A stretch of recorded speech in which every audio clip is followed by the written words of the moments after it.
Fresh fruit has to be one of my favorite things of summer. And what's not to enjoy? It's so fresh and juicy.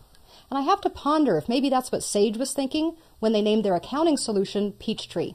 You know, it's a tree, it grows, it flourishes, it gives you the fruits of your labor. My name's Erin Olson, and I'm the owner of PC Keys Technology Solutions, a national computer training company. And in my 15 years, I've learned to count on my accounting software in order to tell who I owe money to, who owes me money, and how to plan for the future growth of my business. In this course, Total Trainings, Sage, Peachtree 2009 Pro, we're going to learn all of the things from start to finish, including how to create a company, how to add things to sell, how to move through the sales process, how to collect and deposit money, even how to work with reports and close the books.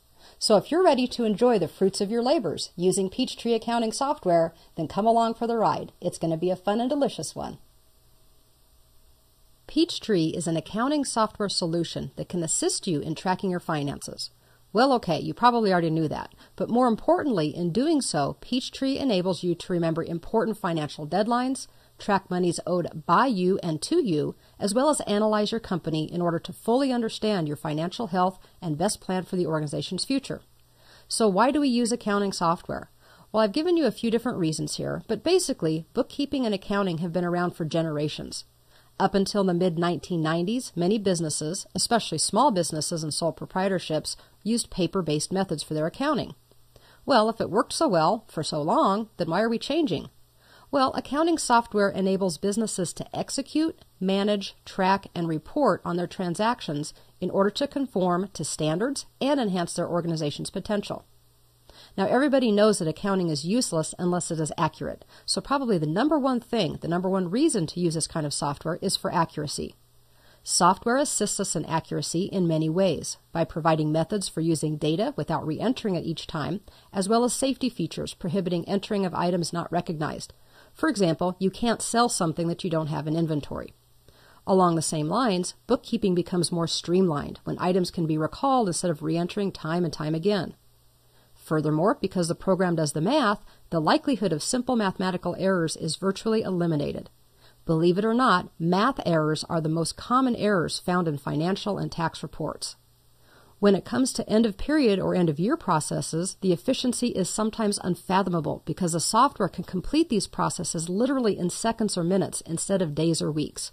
So software streamlines and accelerates the speed at which we can do business while also ensuring accurate data. You'll see that some of these other things kind of get all rolled up into that. For example, if more than one person needs to be working on the books, then we can have enhanced collaboration when more than one person can access the company files at any given time. It's hard to do that with a paper file, but it's not difficult to do with an electronic one. All of these things go into the overall efficiency of the company. For example, if you don't have to repeat data entry, that's probably going to reduce your costs because people are spending less time. Not to mention the fact that we now have security. Instead of having a paper file just sitting in somebody's desk, we actually can have 128-bit encryption that makes this file very safe to keep on a system, as well as copy, backup, and all of the other things related to it. So when you ask yourself, why do I want to move to an accounting software system?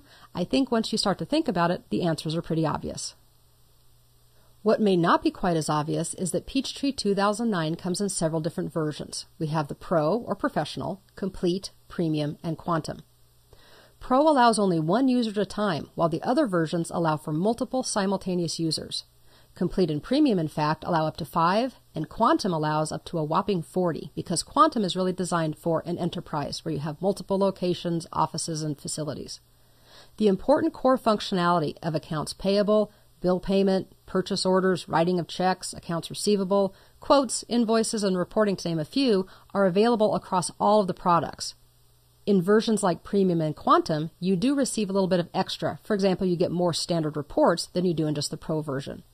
The main difference found in the Premium and Quantum versions is the ability to do planning, budgeting, and working with things like serialized inventory. Again, for a complete option of what everything offers and which one is best for you, you probably want to go to the website to check out exactly what they offer. Within the Premium version of Peachtree 2009, we also have industry versions. These are primarily created for construction, distribution, manufacturing, and nonprofits. As you take a look at this list, you probably can figure out what the differences are. For example, if you work in a construction business, you probably work with subcontractors, you have a lot of labor, maybe some retainage, or maybe you have progressive billing, where somebody pays a deposit and then other parts as you go throughout the project with a final payment at the very end. These things, of course, are specific to construction, and they can be found in the specialized version. Likewise, if you're in distribution, then you're probably making kits or assemblies of things, and maybe you're purchasing and reselling in different quantities. For example, you buy something in a pallet, but you sell it as an individual item. So as you can see, this can have some additional functionality that aren't included in the regular versions because most people won't use them, for example, in an office-based system. But for your industry, they're important, and they're found in these industry versions. While we're getting oriented to some of the factors related to choosing and using Peachtree software, I want to take a moment to talk about what I call technicalities. Now, I'm not sure that everybody will be interested in this, and I'm also not sure that this is exactly the right place to put it, but since we're talking about choosing software versions, it kind of seemed like a good place to go. I just wanted to talk for a few minutes about some of the things that you may want to know before you make the purchase of Peachtree or if you're having issues.